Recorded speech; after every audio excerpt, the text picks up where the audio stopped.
Namo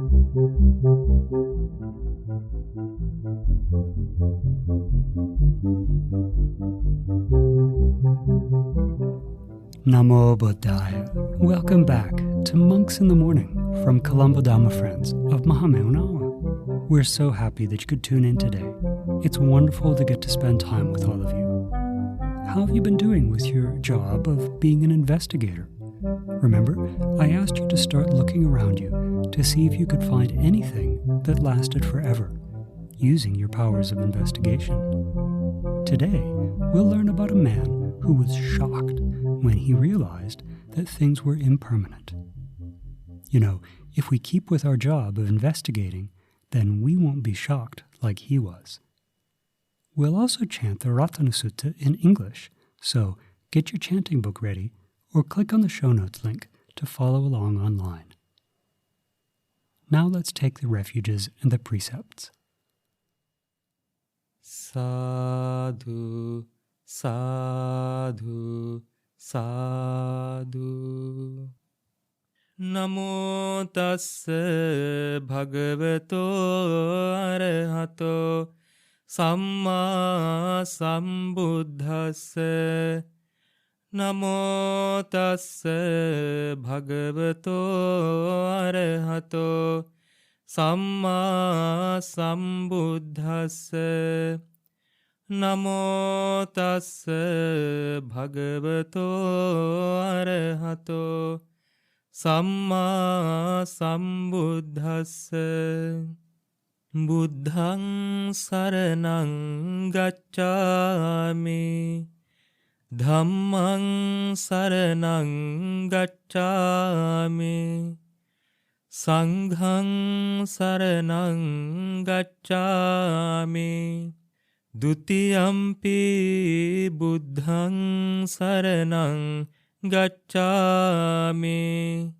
Dutiyampi dhammaṃ saraṇaṃ gacchāmi. Dutiyampi saṅghaṃ saraṇaṃ gacchāmi.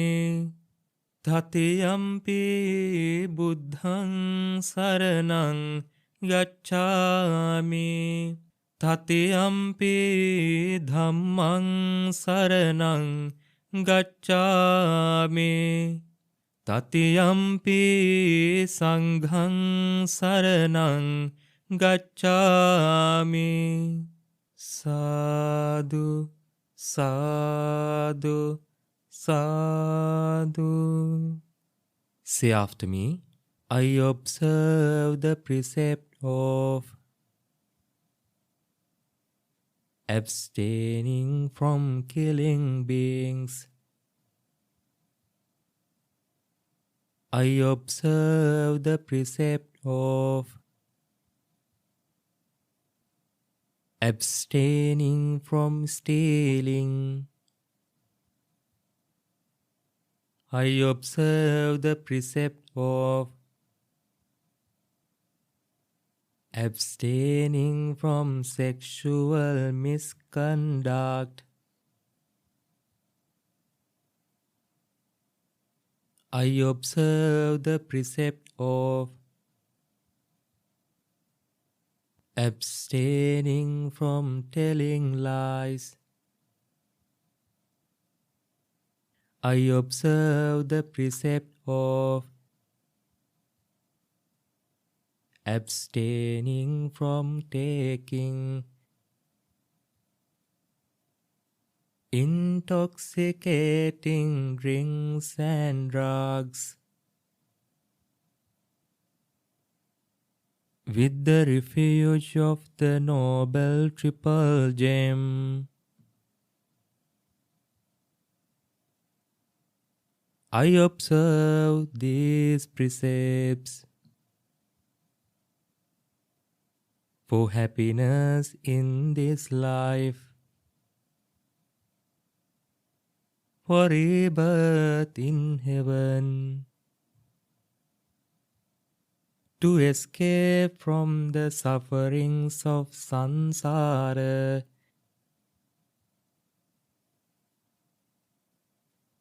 May it help me. May it be a blessing.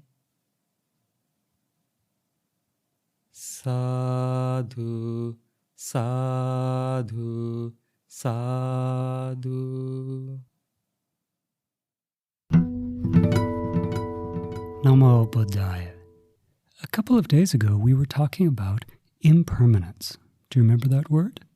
Impermanence. It means things don't last forever.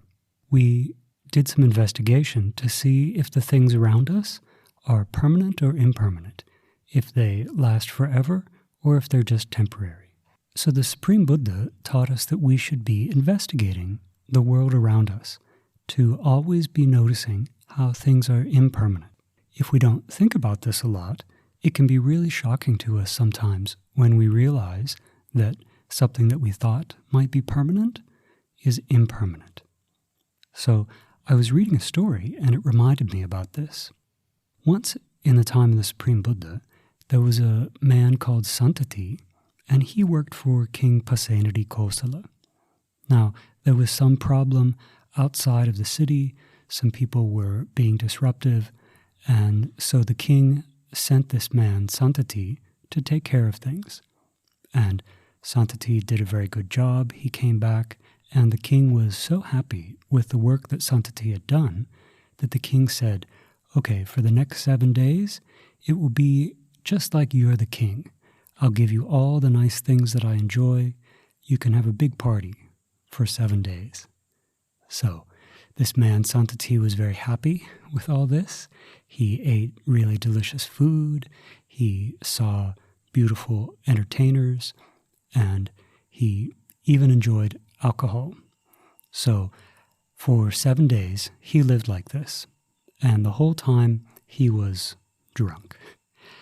And on the last day, he left the palace to go to the bathing place at the river to take a bath. And he went there on the back of an elephant. As he was going to the river to bathe, he passed by the Supreme Buddha.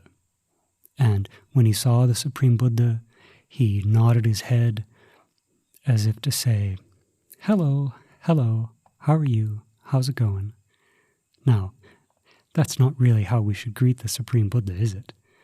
Even today, some people will greet monks that they see on the road by stopping their car, getting out of their car, bowing down to the ground, right? But this Santati, he didn't do any of that. He stayed right on top of the elephant and just nodded his head.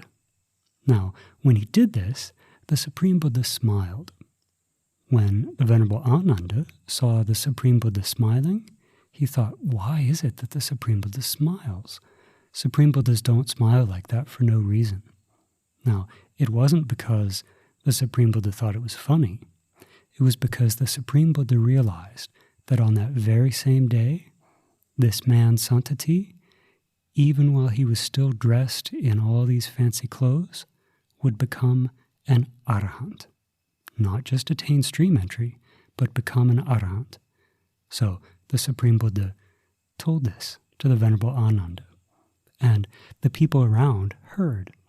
Now, there were some people standing around who were not disciples of the Supreme Buddha. And those people, when they heard the Supreme Buddha say that this man Santati would become an arahant on the very same day, they thought that was ridiculous. They thought, this monk Gautama, he just says anything to become famous. What a stupid thing. Who would think that this man Santati is going to become an arahant today? There were also people who were disciples of the Supreme Buddha, and when they heard this, they were very happy. They said, see the amazing power of the Supreme Buddha. We'll have to come and see this happen. So, the Supreme Buddha kept walking, and Santati went to the bathing place to bathe. Now, after Santati had taken a bath, he had some dancing performances to watch, and a very beautiful dancer came out and she started dancing for him, but after just a couple of minutes, all of a sudden, she died. Right there on the stage, she collapsed and passed away. when Santati saw this, he was shocked and he said, "Oh, someone, take care of her, take care of her." But the people that went to help her saw that she was dead. And when they told this to Santati, he was completely shocked. One moment she was alive, the next moment she was dead. His heart was really pained. He thought, how can this be? How can this be? And he was so sad. But then he thought, there is someone in the world that can help me. Someone in the world who can explain this to me. The Supreme Buddha. Right at that very moment, it was like all the alcohol in his body disappeared. He was so shocked. And then he went to the Supreme Buddha. He told the Supreme Buddha what had happened, and right there, the Supreme Buddha preached the Dhamma to him, saying, yes, this is how life is. We can't predict when we'll pass away, when the people that we love will pass away. We're all impermanent. And when Santati heard that, right there on the spot, he became an arahant. Amazing, isn't it? Along with becoming an arahant, Santati also gained psychic powers. And using those psychic powers, he saw his life was about to come to an end, and he was going to be able to pass into parinibbana. So he asked permission from the Supreme Buddha, "May I please now attain nibbana?" And the Supreme Buddha said, "Okay, that's good, but first I'd like you to tell this crowd of people around us how it is that you came to have the merit to be able to understand the Dhamma so quickly. And not just that, I'd like you to rise up into the air and tell the story from sitting in the air." So that's what Santati did, because he had developed psychic powers.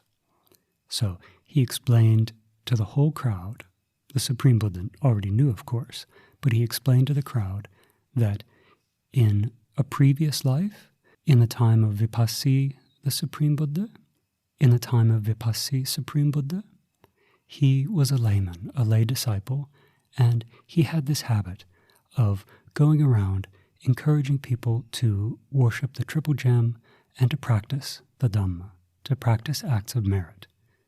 So, as this man, Santati in a previous life, as he went around the city encouraging people to worship the Triple Gem and to do acts of merit, the king heard him. And the king called him to the palace and said, "What is it that you're doing?" And the man explained, and the king said, "Well, how do you get around when you're doing this?" And the man said, "Well, I just walk with my own 2 legs." So the king said, "Well, that's not proper. Let me give you a horse to ride on."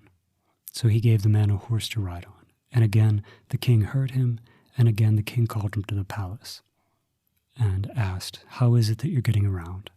And the man said, "Well, I'm riding on the horse that you gave." And the king said, "No, that's not good enough. I'll give you a chariot pulled by 4 horses. And again the same thing happened. The king heard him and called him to the palace, and eventually the king gave him a huge elephant to ride on. And this man spent his life observing the precepts, encouraging others to observe the precepts, and riding around the city, encouraging people to do that. So this man Santati had learned the Dhamma in a previous life. He had practiced the Dhamma in a previous life, and he had encouraged other people to practice the Dhamma. And the Supreme Buddha explained that was why, in this last life, he was able so quickly to become an arahant, that even as he was a lay person dressed in beautiful clothes, he was able to attain enlightenment. Now, remember how this all started in his last life. It was because this dancer passed away. He saw right before his own eyes how the people around us are not permanent, that we only live for a certain amount of time and then we pass away. And when he saw this, he was shocked, as many people would be. But the big difference was, he had this idea, I need to go and see the Supreme Buddha, because he's the one that can help me. the same thing is true for us. When we're shocked by things going on in the world, the first idea that we need to have is to go talk to the Supreme Buddha, just like this man Santati did. So, after Santati explained to the crowd how it was that he was able to attain arahantship so quickly, he rose higher up into the air, his body caught on fire spontaneously, and relics floated down to the ground, and the Supreme Buddha gathered them up and said, "Put these relics in a shrine. They're the relics of an arahant who's passed away." So, today I'd like us to remember this story of the man Santati and how even though previously he had done unwholesome things like drinking alcohol and other things like that, because he was able to listen to the Dhamma and practice the Dhamma, he overcame these things and attained full enlightenment. So, by reflecting on these teachings, by practicing these teachings, and by encouraging other people to practice, just like the minister Santati, may we soon also experience the supreme bliss of Nibbana in this Gautama Buddha's dispensation. Sad, sad, sad. Namo Buddhaya.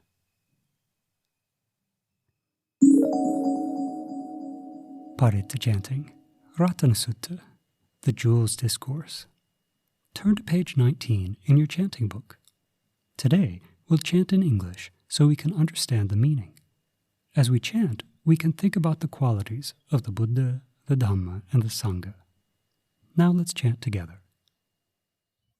Sadhu, sadhu, sadhu. Whatever beings are assembled here, whether on the earth or in the sky, may all these beings have happy minds. Listen closely to my words. Pay attention, all you beings. Show kindness to those humans who by day and by night offer much merit to you. Therefore guard them diligently. Whatever treasure in this world or in other worlds, or whatever precious jewel is in the heavens, none is equal to the Buddha. In the Buddha is this precious jewel. By this truth, may there be well-being. The calm Sakyan sage found the undefiled, dispassionate, deathless Nibbana. There is nothing equal to that state. In the Dhamma is this precious jewel. By this truth, may there be well-being. That purity praised by the Buddha, called concentration with immediate result. That concentration has no equal. In the Dhamma is this precious jewel. By this truth, may there be well-being. The 8 persons praised by the wise, these 4 pairs are the gift-worthy disciples of the well-gone one. Gifts given to them yield abundant fruit. In the Sangha is this precious jewel. By this truth, may there be well-being. Those who are well-trained, freed from all defilements, and with minds firm in Gautama Buddha's training, upon attaining Nibbana, they plunge into the deathless, freely enjoying the liberation they have gained. In the Sangha is this precious jewel. By this truth, may their be well-being.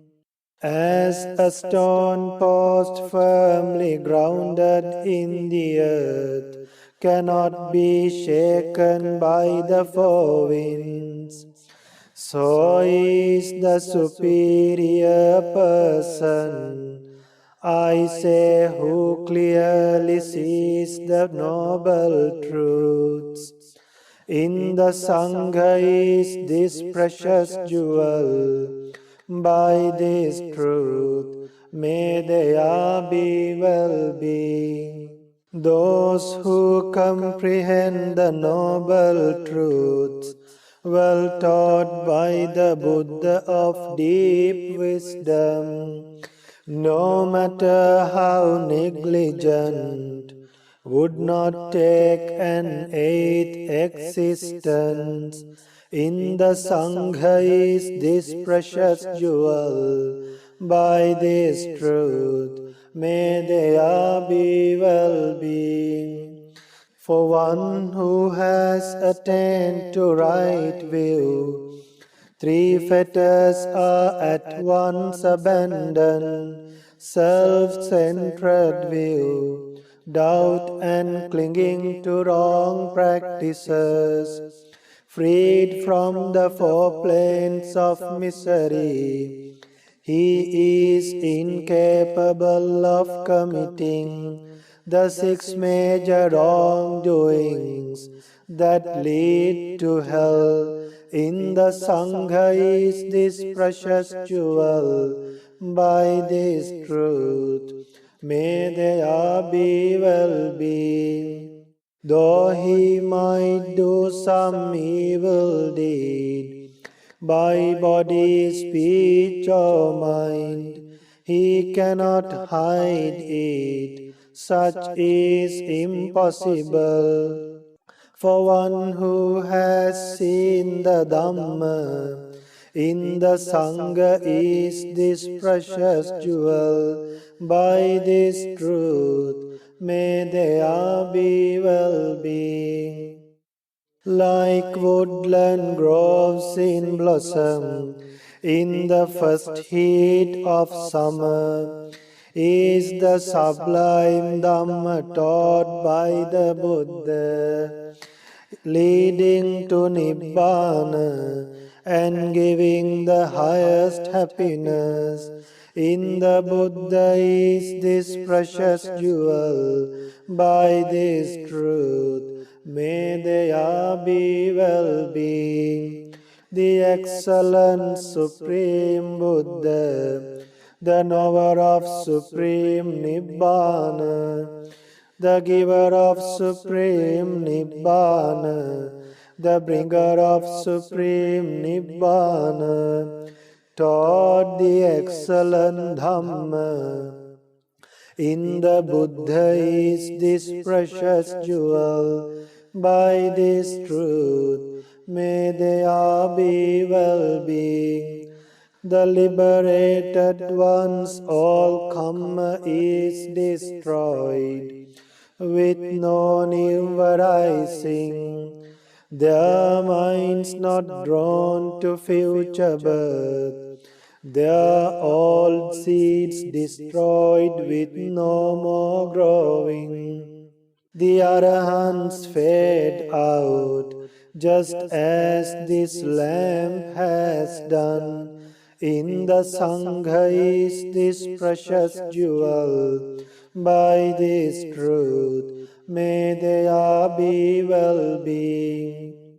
Whatever beings are assembled here, whether on the earth or in the sky, we respectfully worship the Buddha. honored by gods and humans. May there be well-being. Whatever beings are assembled here, whether on the earth or in the sky, we respectfully worship the Dhamma, honored by gods and humans. May there be well-being. Whatever beings are assembled here, whether on the earth or in the sky, we respectfully worship the Sangha, honored by gods and humans. May there be well-being. Etena saccena suvatti hotu. By this truth, may there be well-being.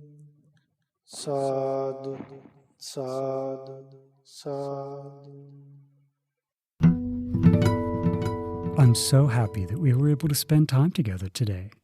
We hope that you learned something new, and we really hope that you can use what you learned as you go about the rest of your day. Remember to keep investigating the things around you to see if they're impermanent. And especially, I want you to notice when something does change or get destroyed. When this happens, see if you could have predicted that it would happen if you had just investigated. What were some of the clues that could have hinted that this thing could change or get destroyed? So, now let's share merits. Today, in this short amount of time, we've done many actions that lead to good results in the future. We've gone for refuge, you took the precepts, we listened to this Dhamma story, and we recited the Ratana Sutta in English. All of these things, very powerful good merit. So, when we collect merit in this way, we like for others to rejoice in our good actions.